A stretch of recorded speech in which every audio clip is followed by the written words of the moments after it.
No one remembers the exact moment when a nation loses its innocence. It doesn't happen with an explosion or a declaration of war. It happens quietly, on an ordinary night, when something so brutal occurs that people wake up the next morning and realize the world no longer feels safe. This story begins on such a night. A city that never expected horror. Ravenport was not the kind of city where nightmares came true. It was known for tree-lined streets, evening joggers, children riding bicycles until sunset, and neighbors who still believed in locking doors only out of habit. Crime existed, yes, but nothing extraordinary. Nothing that made national headlines. Nothing that haunted people long after the news cycle ended. On October 17th, at exactly 9:43 p.m., that illusion was shattered. The city was settling into its routine. Dinner plates were being cleared. Televisions hummed softly in living rooms. Phones buzzed with meaningless notifications. And somewhere, in a quiet residential neighborhood called Brookfield Lane, a crime was unfolding, one that would soon dominate every screen, every conversation, every fear. The victim everyone knew. Emily Carter was 26 years old.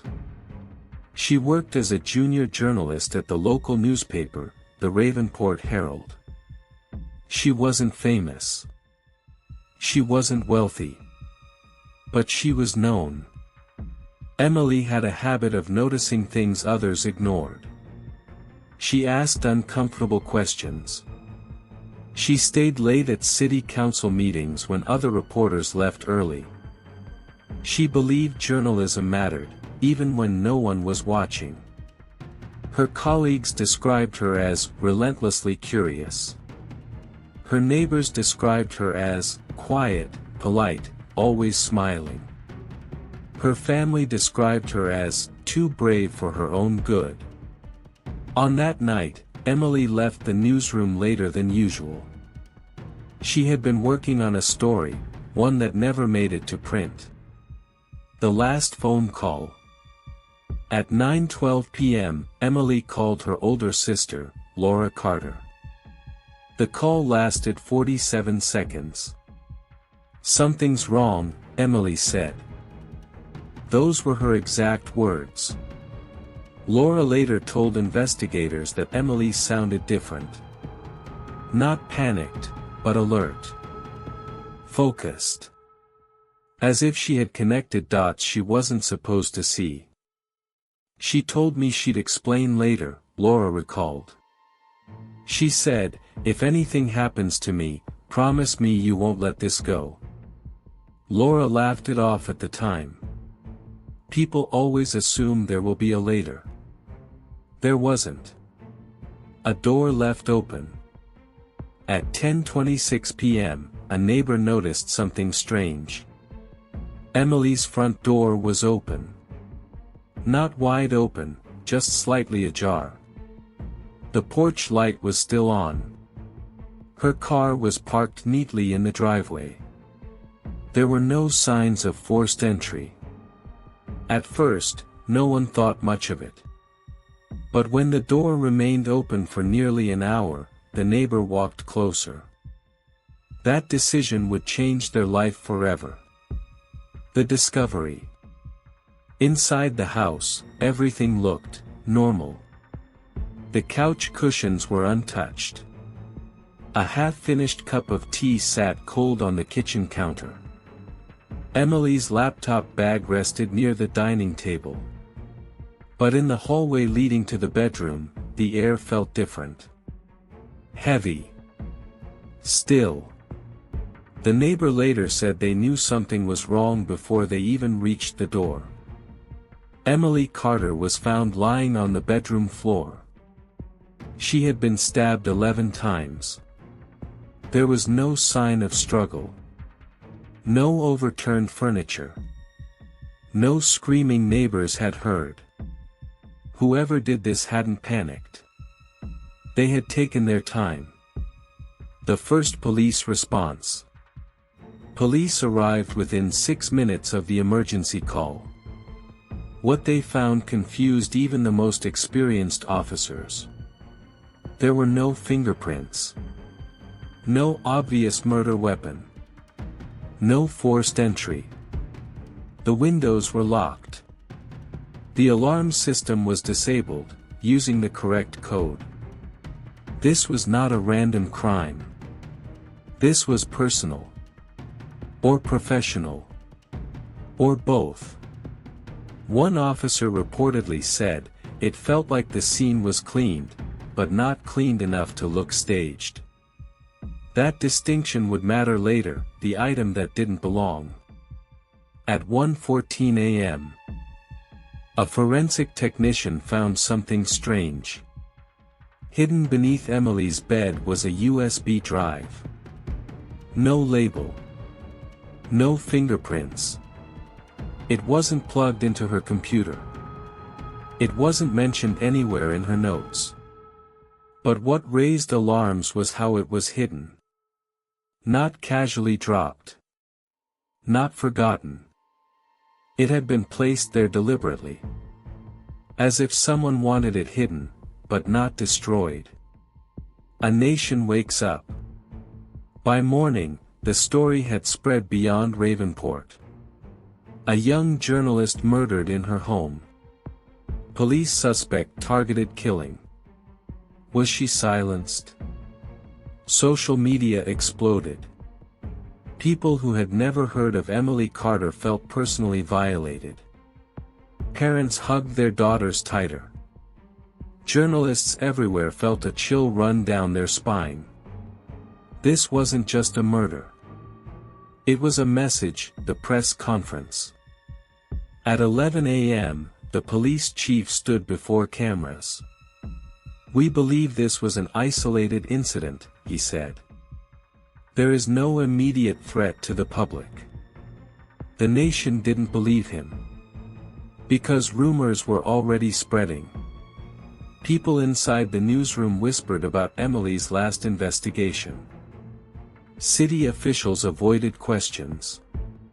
Someone leaked the existence of the USB drive. And once that happened, there was no turning back, the question that changed everything. Later that evening, a detective asked a question that would reshape the entire investigation. What if Emily Carter wasn't the target? What if she was the warning? That question would haunt this case. Because as investigators soon discovered, Emily Carter had uncovered something far bigger than a single crime. And whoever killed her was willing to do it again. The USB drive was small, ordinary, and unremarkable. Yet every investigator who touched it understood one thing immediately: this single object had changed the case forever. It was logged into evidence at 2:03 a.m., sealed in a transparent bag, and transferred to the digital forensics unit before sunrise. No one wanted to risk waiting. Not after the leak. Not after the media frenzy. Not after the unspoken fear that someone might be watching. Because whoever killed Emily Carter had made one mistake. They had left behind the truth. The forensic lab was silent when the USB drive was finally inserted into a secure computer. Two detectives stood behind the analyst, watching the screen like men waiting for a verdict. At first, nothing happened. Then a folder appeared. It wasn't password protected. That alone was unsettling. Emily had been meticulous about digital security. She encrypted her phone, her laptop, even her personal notes. If this drive was left unprotected, it meant only one thing. She wanted it to be found. Inside the folder were dozens of documents. Audio files. Scanned photographs. Email threads. Surveillance screenshots. Everything was labeled carefully, methodically, like a story being built piece by piece. The folder was titled Ravenport Project. No one in the room spoke. Emily's investigation hadn't been about a single person or a single crime. It was about a pattern. Over the past 3 years, 5 people in Ravenport had died under circumstances officially ruled as accidents or suicides. A construction worker who fell from scaffolding. A city contractor who overdosed in a motel room. A real estate clerk who allegedly drowned while swimming alone at night. Unrelated cases. Closed files, except Emily had noticed something others hadn't. Every one of those people had worked, directly or indirectly, with the city's urban renewal program. A billion-dollar redevelopment project praised as a model of progress. Emily had highlighted names. Followed money trails. Marked dates where contracts changed hands hours before deaths occurred. This wasn't journalism anymore. This was exposure. The most disturbing file was an audio recording. Emily's voice filled the lab speakers, calm but intense. If you're hearing this, it means I was right. And it means I didn't have time. She described being followed. Phone calls that disconnected when answered. A meeting request from someone inside city administration who refused to put anything in writing. I believe these deaths weren't accidents. I believe they were warnings. And I believe I'm next. The room felt colder after that. While police dissected the contents of the USB drive, the media created its own version of events. Cable news shows ran dramatic headlines. Online forums named suspects without evidence. Conspiracy theories multiplied faster than facts. But one name began surfacing again and again. Daniel Reeves. Deputy Director of Urban Development. Clean reputation. Family man. Charismatic speaker. The public face of Ravenport's modernization. Emily had requested an interview with him 2 weeks before her death. He declined. Detectives paid Reeves a visit the following afternoon. His office overlooked the city skyline, a view that symbolized everything Ravenport wanted to be. He greeted them calmly, offered coffee, smiled at the cameras outside. When asked about Emily Carter, he showed concern. A tragic loss, he said. She was young. Talented. It's horrifying what happened. When asked about the urban renewal program, his tone shifted, just slightly. All contracts were reviewed. All procedures followed. These rumors are disrespectful to the families involved. Then came the question that mattered. Did you meet with Emily Carter the night she died? Reeves paused. Just for a moment. No, he said. I was home with my family. That answer would later unravel everything. Meanwhile, inside the newsroom of the Ravenport Herald, fear had replaced grief. Emily's desk remained untouched. Her notes had been seized. Her editor avoided eye contact with reporters. Staff members began working in pairs, checking over their shoulders when leaving late. One journalist received an anonymous email with just 6 words, "Stop digging," or join her. The police weren't the only ones being watched. That evening, Detective Marcus Hale returned to Emily's house. Something about the crime scene still bothered him. It was too controlled. Too precise. 11 stab wounds, yet no defensive injuries. No chaos. No noise. This wasn't rage. It was execution.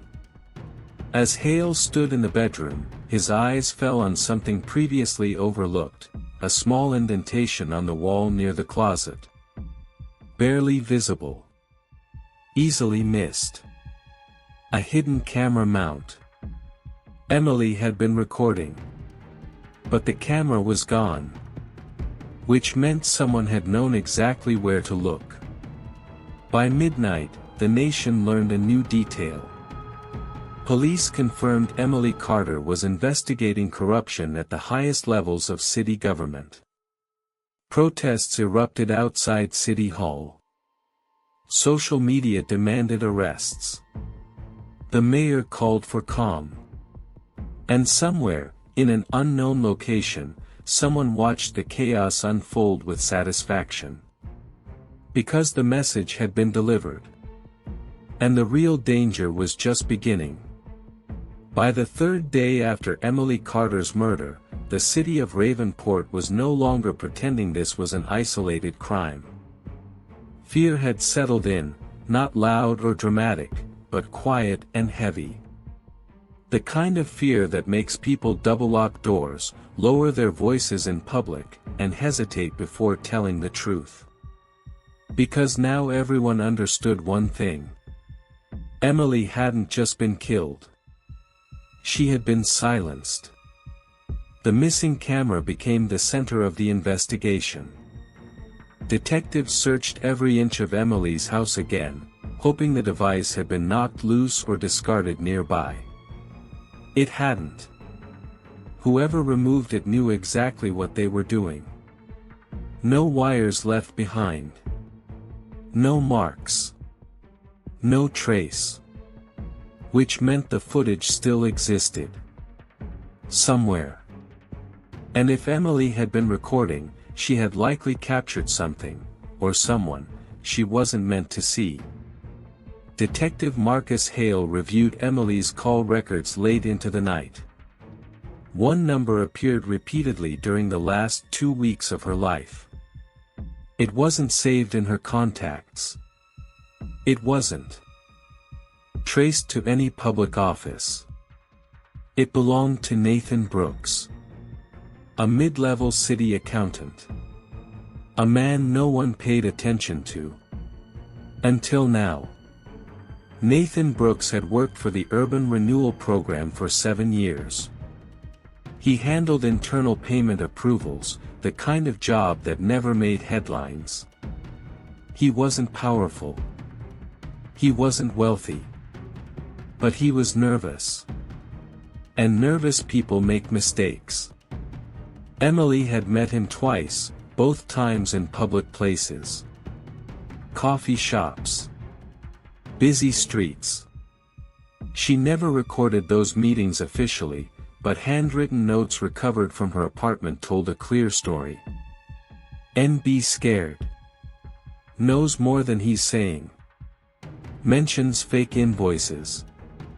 Says names are protected. One line was underlined twice. He says people who talk don't last long. Police attempted to contact Nathan Brooks immediately. He didn't answer. They went to his apartment the following morning. The door was locked. The lights were off. His car was missing. At first, it looked like he'd simply disappeared. Then his phone pinged. A single location signal appeared briefly on a highway camera outside the city, then went dead. The media had a new headline. Key witness missing in journalist murder case. The nation leaned closer to their screens. And whoever was behind it all leaned back. Detectives didn't waste time. They traced Brooks's financial records and found something alarming. Over the past year, small amounts of money had been transferred into his account from shell companies connected to urban development contractors. Not bribes. Hush money. Payments just large enough to keep him quiet, but small enough to avoid suspicion. Emily had been right. 2 days later, Brooks's car was found abandoned near an industrial area outside Ravenport. The keys were still inside. No signs of struggle. But the trunk told a different story. Scratches. Bent metal. A faint smear of blood. Not enough to determine what happened. Just enough to confirm it wasn't voluntary. As pressure mounted, detectives didn't waste time. They traced Brooks's financial records and found something alarming. Over the past year, small amounts of money had been transferred into his account from shell companies connected to urban development contractors. Not bribes. Hush money. Payments just large enough to keep him quiet, but small enough to avoid suspicion. Emily had been right. 2 days later, Brooks's car was found abandoned near an industrial area outside Ravenport. The keys were still inside. No signs of struggle. But the trunk told a different story. Scratches. Bent metal. A faint smear of blood.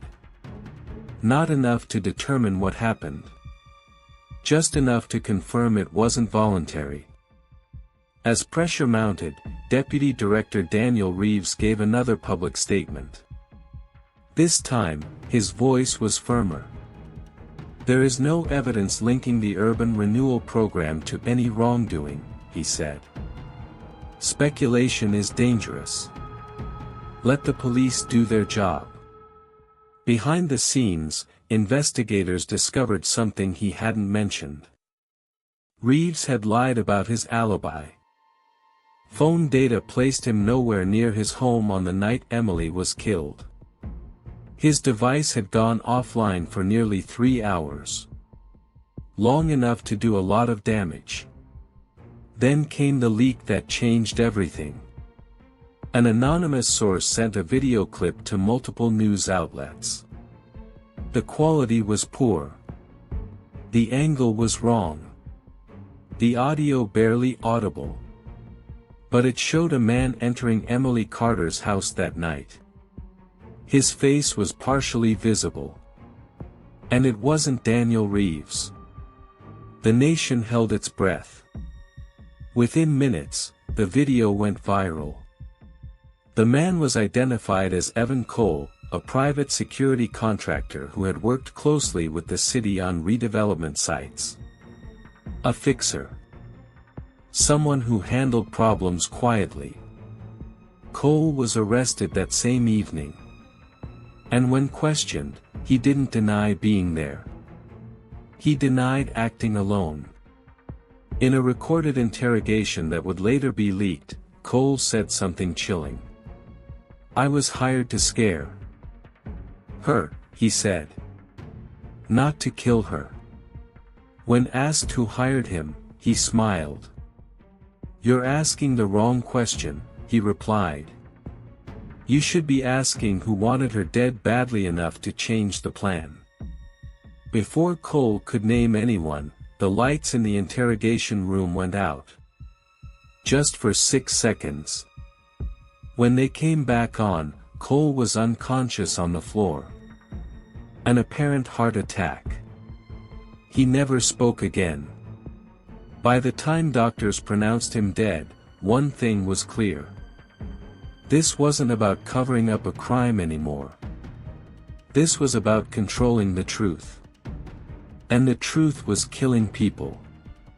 Evan Cole's death was ruled a medical emergency within hours. Officially, it was a heart condition triggered by stress.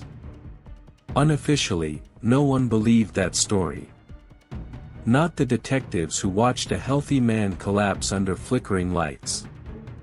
Not the doctors who noticed how quickly the ruling was made. And certainly not the public, who had begun to understand a terrifying truth. This case was being controlled. Detective Marcus Hale didn't sleep that night. He replayed the interrogation footage again and again. The 6-second blackout. The way the cameras glitched at the exact same moment the room went dark. The delay in medical response. It was too clean. Too precise. Someone had access.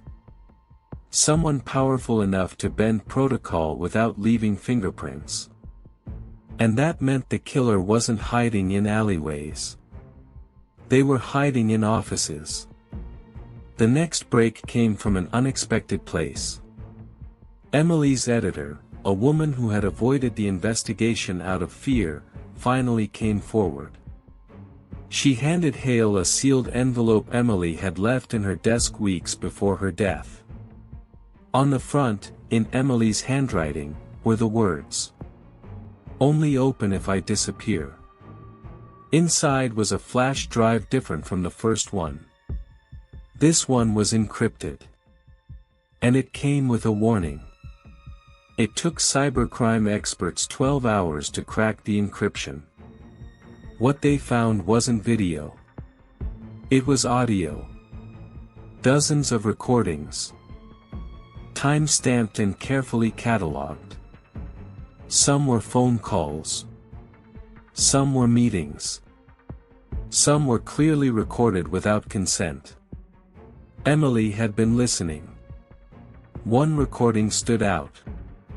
A private meeting inside City Hall, late at night, long after staff had gone home. The voices were clear. Daniel Reeves was one of them. But he wasn't the one in charge.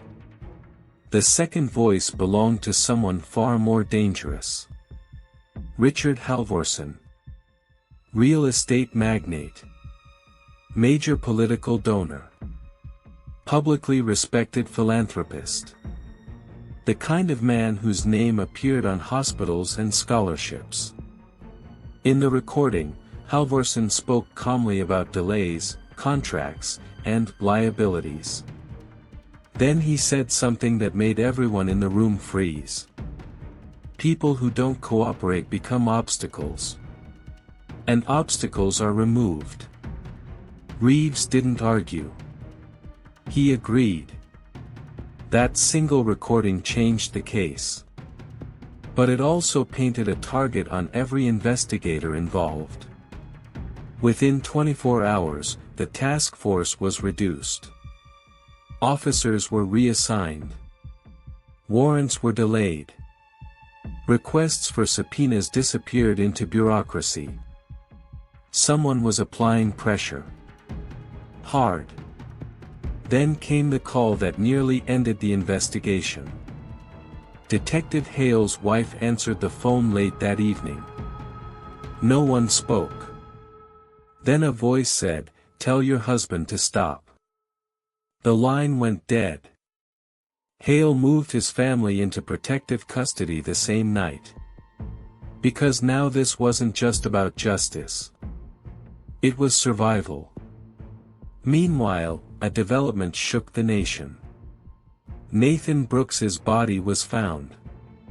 He had been buried in a shallow grave near an unfinished redevelopment site, land owned by one of Halvorson's shell companies. His death was ruled a homicide. The cause, blunt force trauma. And in his pocket was a handwritten note. 3 words. Emily was right. Public outrage exploded. Protests shut down City Hall. National news networks camped outside Halvorson's offices. Politicians demanded answers while quietly distancing themselves. Halvorson issued a statement denying everything. He never mentioned Emily Carter by name. But the nation already knew who he was afraid of. Behind closed doors, investigators finally understood the scope of what they were facing. This wasn't one corrupt official. It wasn't one hired killer. It was a network. Money, influence, fear, woven so deeply into the system that removing one thread threatened to collapse everything. Emily hadn't uncovered a crime. She had uncovered a structure. And structures don't fall without resistance. The final twist of the night came when Hale received a secure message from an unknown sender. One sentence. "I have the video you're looking for." Attached was a location. And a time. The message arrived at 2:17 a.m. No name. No traceable number. Just a location and a time. Detective Marcus Hale stared at the screen longer than he should have. Every instinct told him it was a trap. Every fact told him he couldn't ignore it. Because if the message was real, it meant one thing. Emily Carter's final moments had been recorded. And someone wanted the world to see them. The location was an abandoned commuter station on the edge of Ravenport. Closed for years. Forgotten by the city. The kind of place where secrets were exchanged because no one was watching. Hale didn't tell his superiors. He didn't tell the task force. He took one person he trusted and arrived 10 minutes early. The station was silent. No lights. No movement. Just the sound of wind passing through broken glass. Then a figure emerged from the shadows. A woman. She kept her hood up and her hands visible. "I don't have much time," she said. "They're already looking for me." She introduced herself as Lena Moritz. Former IT contractor. Urban Renewal Program. Emily's source. Lena had installed surveillance systems for several redevelopment buildings, including City Hall's private conference rooms. Officially, it was for security upgrades. Unofficially, it allowed certain people to monitor discussions without accountability. At first, she didn't question it.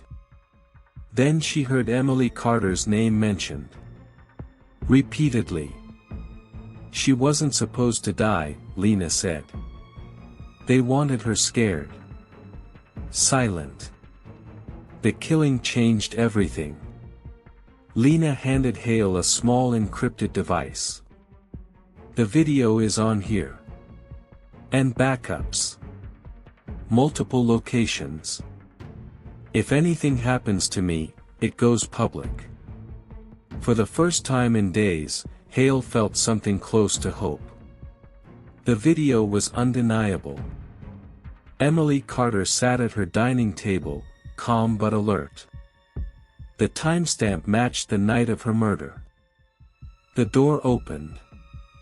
Evan Cole entered first. Behind him was Daniel Reeves. And then, after a brief pause, Richard Halvorsen stepped into frame. The room went silent. Emily spoke. She named contracts. Dates. Payments. Shell companies. She looked directly at Halvorsen.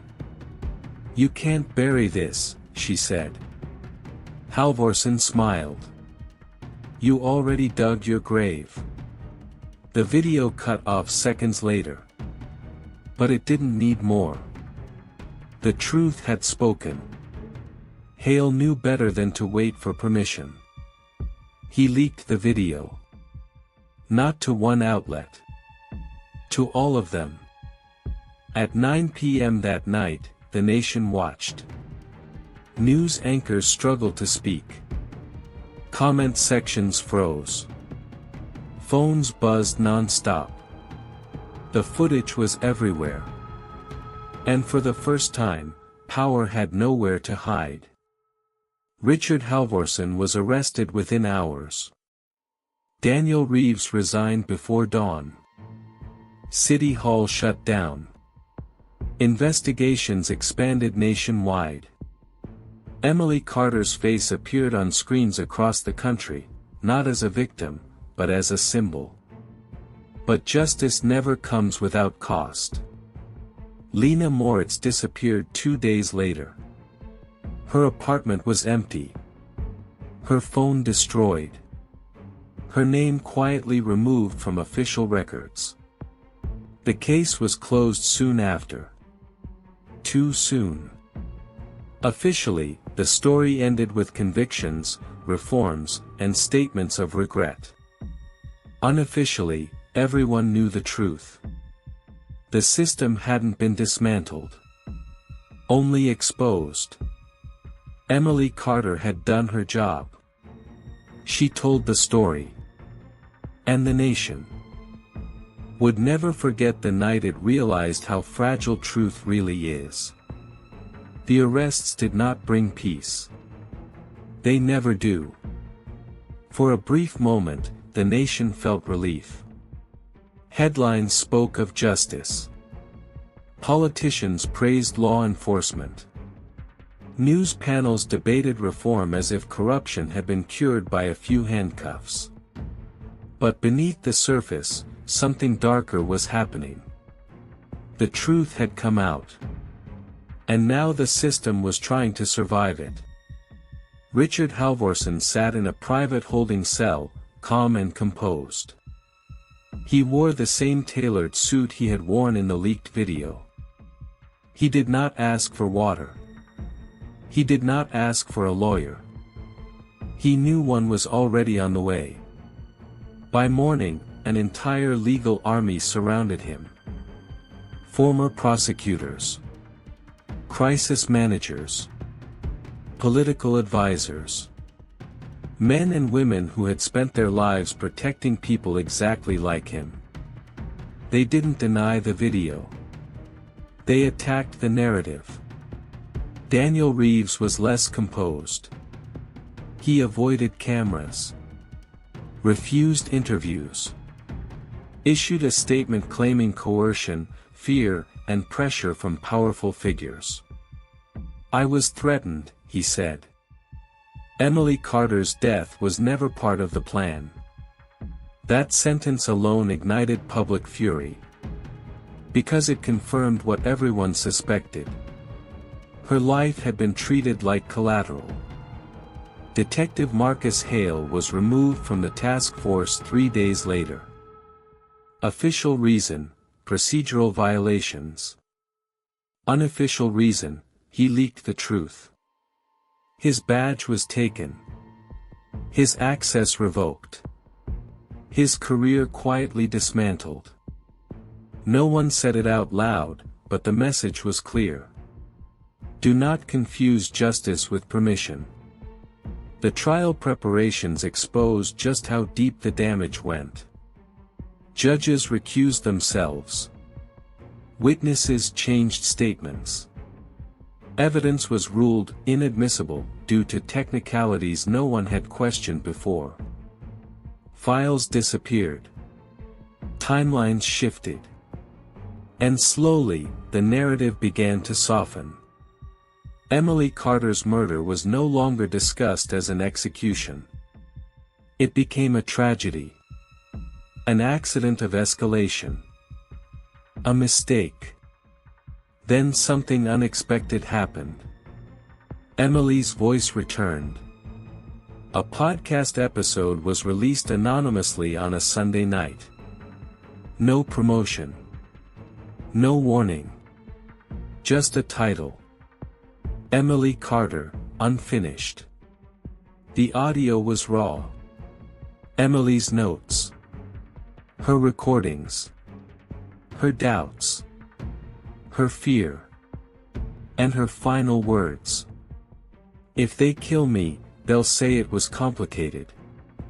It isn't. It's greed. And they think you'll forget. The episode reached 10 million listeners in 24 hours. By the end of the week, it was impossible to control the story again. Protests returned. Bigger. Louder. Not just in Ravenport, but across the country. Journalists walked out of newsrooms in solidarity. Whistleblowers from other cities stepped forward. Similar patterns emerged. Similar deaths. Similar silencing. Emily's case was no longer isolated. It was a mirror. Inside prison walls, Halvorsen finally spoke. Not publicly. To someone who could help him. Deals were discussed. Names were offered. Not out of guilt, but strategy. He wasn't protecting the system. He was bargaining with it. Then, just weeks before trial, Halvorsen was found dead in his cell. An apparent suicide. No note. No warning. The timing was perfect. Too perfect. The nation watched in disbelief as the final defendant disappeared before facing judgment. Again. Just like Evan Cole. Just like Nathan Brooks. Just like Lena Moritz. Patterns don't lie. Emily Carter's family received a sealed envelope days later. Inside was a single sentence typed on plain paper. She changed everything. No signature. No explanation. The official case ended there. But the story didn't. Because the crime that shocked the nation was never just about one murder. It was about what happens when truth threatens power. And how far power will go to survive. The government said the case was closed. The public knew better. Every time power declares an ending, it only proves one thing: it is afraid of what comes next. 6 months after Emily Carter's death, Ravenport looked normal again. Streets were clean. Offices were open. New faces replaced old ones at City Hall. The Urban Renewal Program was rebranded, renamed, repackaged. But beneath the surface, something had changed. People were watching. Her name still trended online. Not because of anniversaries. Not because of memorials. Because journalists kept finding her notes. One of them was Sarah Lynn. A freelance investigative reporter with nothing to lose and no institution to protect her. She had never met Emily, but she had studied her work, followed her methods, recognized the patterns. Emily hadn't been working alone. She had been building a map. Sarah found fragments of it scattered across encrypted forums, anonymous email drops, and forgotten cloud folders. Emily had shared pieces of her investigation with journalists she trusted, just enough that the truth couldn't die with her.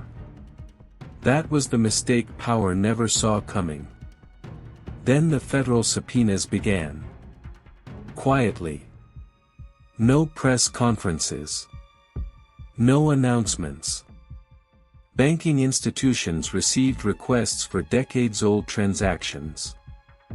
Development firms were audited without warning. Nonprofits tied to major donors suddenly faced scrutiny. This wasn't local anymore. This was systemic. Behind closed doors, former allies turned on each other. Deals were broken. Promises revoked. The protection network that had once felt invincible began to fracture under pressure it didn't understand. Fear spreads faster among the powerful than the poor. Because they have more to lose. Sarah Lynn received a message one night that stopped her cold. It came from an untraceable address. 3 words. I knew Emily. Attached was a document titled The List. It wasn't names. It was patterns. Cities. Projects. Deaths. Settlements. Silenced reporters. Reassigned investigators. The scale was terrifying. Emily had seen one thread. This showed the entire web. Sarah hesitated. Publishing it would end her career, and possibly her life. But she remembered something Emily had said in an old audio clip. They rely on fear being quieter than truth. So Sarah published. The fallout was immediate. Congressional hearings, emergency legislation, international coverage. Other journalists stepped forward with their own pieces of the puzzle. The silence shattered. And then came the message meant to stop it all. Sarah received a package at her door. Inside was a single photo. Emily Carter. Taken from inside her home.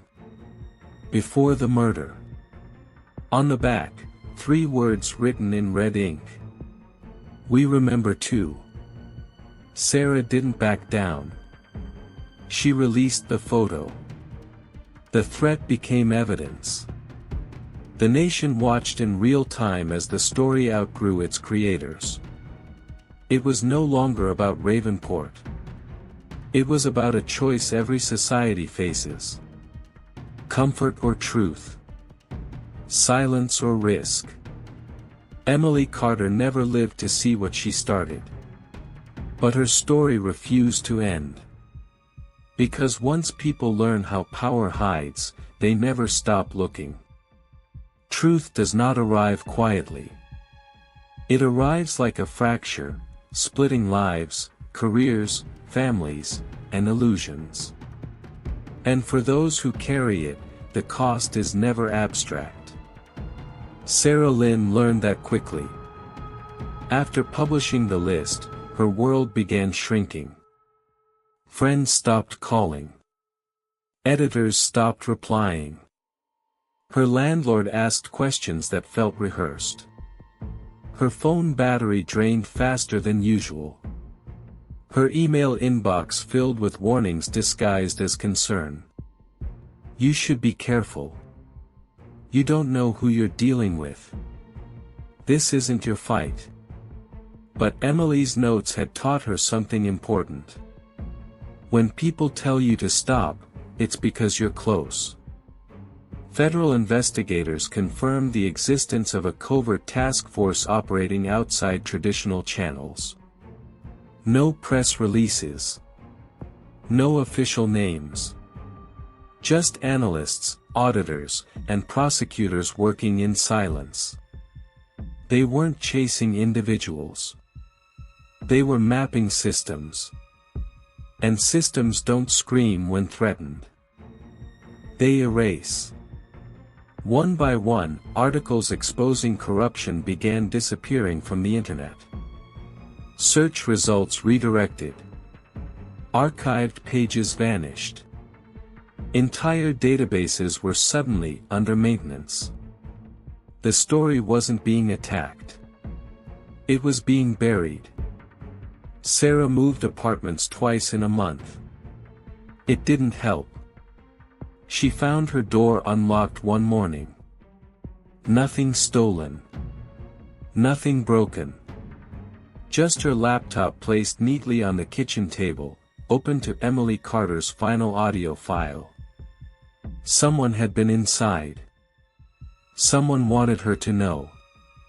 Meanwhile, the official narrative began shifting again. Pundits questioned Emily's credibility. Old social media posts were dragged into the light.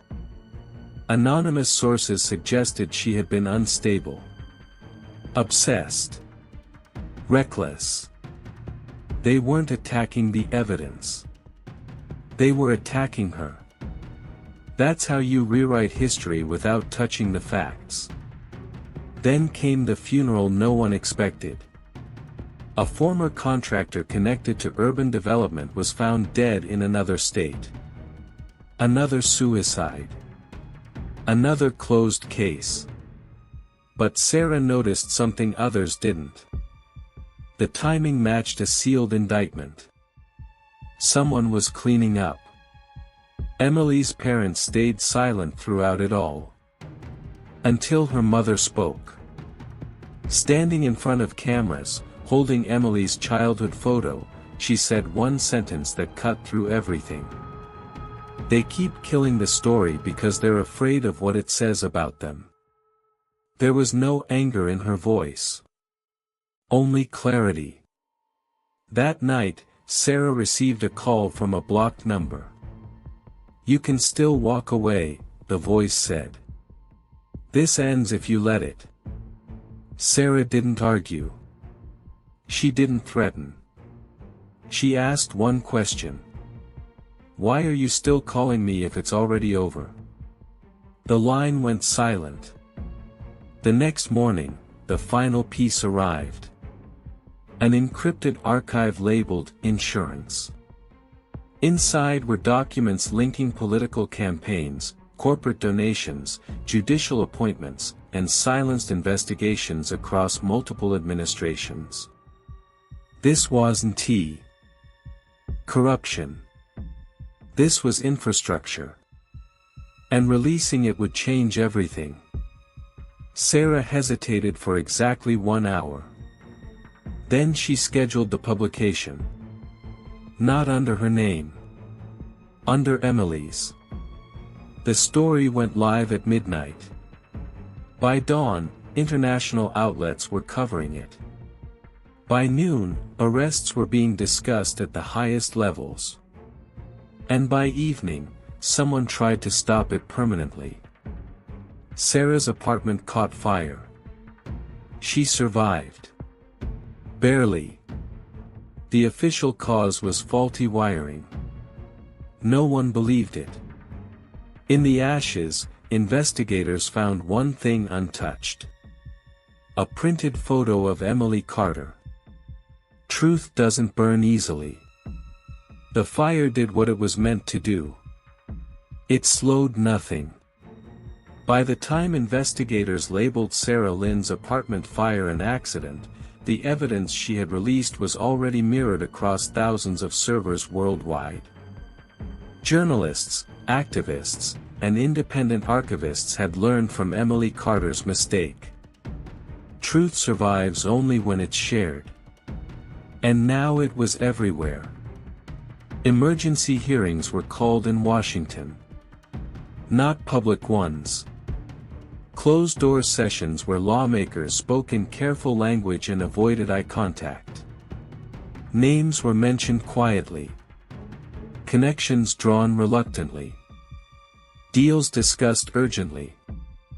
For the first time in decades, the system wasn't asking how to control the story. It was asking how to survive it. Banks froze accounts. Corporations suspended executives.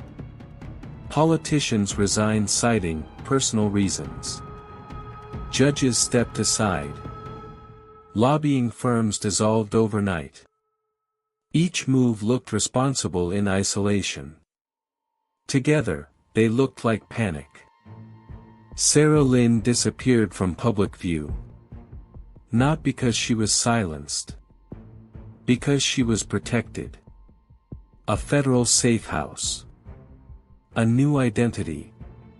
Conditions she never wanted but accepted anyway. Emily hadn't lived long enough to be saved. Sarah would.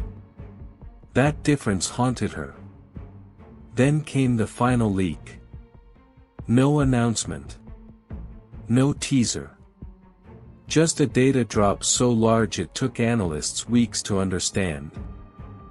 It showed how investigations had been redirected. How prosecutors had been reassigned.